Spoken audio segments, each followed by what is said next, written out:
سوال جو ہے وہ زبان زد عام ہے. ہر آدمی یہ سوال پوچھتا ہے کہ یہ جو توشہ خانہ والا کیس ہے، اگر یہ اس طرح کی تفصیلات جو ہیں یہ نواز شریف صاحب کے بارے میں، زرداری صاحب کے بارے میں یا آپ کے بارے میں سامنے آتی ہیں، یہ فورن فنڈنگ کیس میں جو چیزیں دستاویزات کے ساتھ سامنے آئیں، اگر یہ آپ لوگوں کے بارے میں آتی سامنے، تو اس ملک کے جو ادارے ہیں کیا وہ آپ لوگوں کو اتنی سپیس دیتے جتنی کہ ابھی تک عمران خان صاحب کو ملی ہوئی؟ اور خاص طور پہ یہ جو آڈیو لیک سکینڈل ہے، اس کے بعد تو پتہ چل گیا کہ ان کا پورے کا پورا جو بیانیہ تھا وہ حقیقت پر مبنی نہیں تھا، اور اس کے بعد بھی آج بھی انہوں نے خطاب کیا ہے. بات یہ ہے کہ یہ ایک مہمہ ہے. میں اس پہ حیران ہوں کہ ابھی کل بمشکل ایک اور توہین عدالت سے ہم بچے ہیں. ایک کوئی انٹرچینج ہے جس کے اوپر سپریم کورٹ نے ہمیں بلایا ہوا تھا، اور وہ ایک انٹرچینج ہے جس کی اکنامک وائبلٹی نہیں تھی. ہماری وزارت نے کہا کہ اس کو 10 سے 12 کلومیٹر ادھر بنا دے تو اس کی اکنامک وائبلٹی ہے، تو ہمیں انہوں نے کہا جی آپ ہمارے فیصلے پہ لیٹر اینڈ اسپرٹ اگر عمل نہیں کریں گے توہین عدالت آپ پر لگے گی.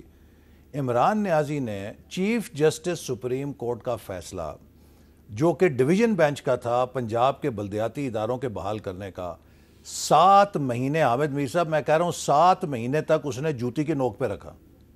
کبھی ان کو ایک پیشی عثمان بزدار کو یا عمران نیازی کو بلا کے کسی نے نہیں پوچھا یہ توہین عدالت کر رہے ہو.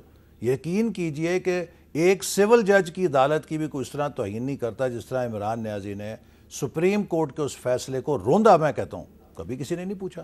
تو اس لیے یہ بات ایک ضرور سوالیہ نشان آتی ہے کہ ہم لوگ تو ایک چھوٹے چھوٹے انٹرچینج کے اوپر مشکل سے جان بچا کے آتے ہیں توہین عدالت لگنے کے لیے.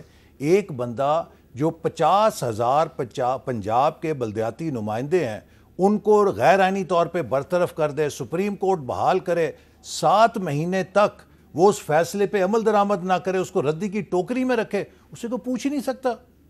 لیکن اب آپ دیکھیں نا کہ آج اسلام آباد جو ہے اس پہ کسانوں نے چڑھائی کی ہوئی ہے اور اسلام آباد پولیس جو ہے وہ کافی مشکل میں نظر آ رہی ہے. تو اگر عمران خان صاحب نے اسلام آباد پہ چڑھائی کر دی تو کیا کریں گے آپ؟ دیکھیے اسلام آباد پہ چڑھائی کرنا اتنا آسان نہیں ہے. یقیناً اس سے شہریوں کو مشکلات ہوتی ہیں، چونکہ پروٹیکٹ ہمارے سیکیورٹی کے ادارے کر سکتے ہیں، پولیس کر سکتی ہے. کوئی اس میں ایسی مشکل نہیں کہ عمران خان کراؤڈ لے کر آئیں گے تو وہ اسلام آباد کو فتح کر کے چلے جائیں گے. ان کے استقبال کا بھی بندوبست ہوگا، لیکن یہاں کے شہری متاثر ہوتے ہیں. اور دوسری بات دیکھیے، آپ بھی حامد میر صاحب ہو کر آئے ہیں سیلاب زدہ علاقوں میں، اور میں واقعی تعریف کرتا ہوں کہ جس طرح آپ نے ان لوگوں کی مشکلات کو اجاگر کیا، اس سے بڑی ایک آگہی بھی ہوئی ہے لوگوں میں، جذبہ بھی ہوا. اور میں آپ کے پروگرام کے ذریعے پھر کہوں گا کہ جو ہمارے فوج کے مراکز ہیں جس میں لوگ امدادی سامان دے رہے تھے، وہاں پہ سامان آنا کم ہو گیا بہت. قوم کو سمجھنا چاہیے کہ 2/3 پاکستان نے ابھی رکنا نہیں ہے. ہم نے اسے 1/3 پاکستان کا ہاتھ پکڑنا ہے. ان کو خوراک کی ضرورت ہے، ان کو شیلٹر کی ضرورت ہے، ان کو اب گرم کمبلوں کی ضرورت ہوگی، ان کو دوائیوں کی ضرورت ہے. خدا کے لیے اپنی سپلائی لائن جاری رکھیں. جو پاک فوج کے مراکز ہیں ان میں جا کر امدادی سامان جو بھی آپ دے سکتے ہیں. اگر آپ کا کاروبار چل رہا ہے تو آپ ان لوگوں کا سوچئے جن کا سب کچھ لٹ گیا ہے. اگر آپ اپنے بچوں کے ساتھ بیٹھ کے کھانے کی میز پہ کھانا کھاتے ہیں، ان بچوں کا اور ماؤں کا سوچیں جو اس وقت کھلے آسمان کے نیچے ہیں اور ان کے پاس کچھ کھانے کے لیے نہیں ہے. خدا کے لیے اس پہ کنٹریبیوٹ کریں اور دیتے رہیں. اچھا، اب یہ ہے مسئلہ. اگر آج ہم نے سیاست کرنی ہے تو وہ یہ نہیں کرنی کہ ہم نے اسلام آباد پہ چڑھائی کرنی ہے. آج سیاست کی اول اور سیاست کی آخر ہونی چاہیے کہ وہ ہمارے جو لاکھوں بے سہارا بھائی سیلاب زدگان ہیں، ہم سب مل کر ان کی کیسے مدد کر سکتے ہیں. جو سیاسی کھیل تماشا ہے اس کی وجہ سے سیلاب زدگان کے جو مسائل ہیں وہ پس منظر میں نہیں جا رہے؟ بالکل، میں سمجھتا ہوں کہ یہ ان کے ساتھ ناانصافی ہے.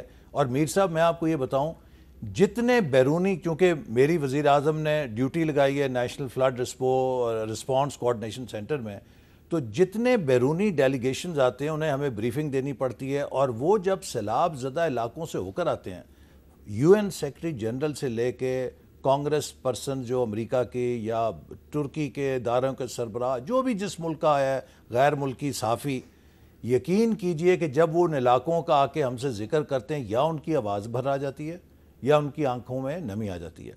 میں حیران ہوں کہ اس شخص کے سینے میں وہ کون سا دل ہے، کس پتھر کا دل ہے کہ اس قوم پر اتنی بڑی آفت آئی ہوئی ہے اور اس کو اپنی سیاست کی پڑی ہوئی ہے. وہ کہتا ہے الیکشن کراؤ. الیکشن کراؤ بھئی الیکشن کہاں سے کراؤ؟ وہ لٹے پٹے لوگ پڑے ہیں، سڑکوں پہ پڑے ہیں، ضلعوں کے ضلع ڈوبے ہوئے ہیں، کون الیکشن کرائے گا؟ کدھر الیکشن ہوگا؟ میاں والی کا الیکشن تو نہیں نہ ہونا صرف، یہ پورے پاکستان کا الیکشن ہونا ہے۔ جاؤ بلوچستان میں جا کے کسی سے پوچھو، وہ الیکشن کا نام سن کے پتھر مارے گا آپ کو۔ جس کا گھر لٹ گیا، جس کا کاروبار ختم ہو گیا، جس کے باغ تباہ ہو گئے، جس کی کھیتی ختم ہو گئی، وہ الیکشن کا نام سنے گا آپ سے؟ ابھی تو 6 مہینے کوئی اور بات کرنے کی نہیں ہے سوائے ان لوگوں کی آباد کاری کے۔ ان لوگوں کا سب کچھ چلا گیا ہے۔ بالکل، میں آپ سے اتفاق کرتا ہوں، اور جو آپ نے یہ بات کی ہے، قوم سے اپیل کی ہے کہ سیلاب زدگان کی امداد کے لیے دل کھول کے چندہ دیں، اور خاص طور پہ سردیاں آ رہی ہیں اور ان کے لیے گرم کپڑے دیں، ان کے لیے کمبل دیں، تو یہ بالکل آپ نے صحیح بات کی ہے۔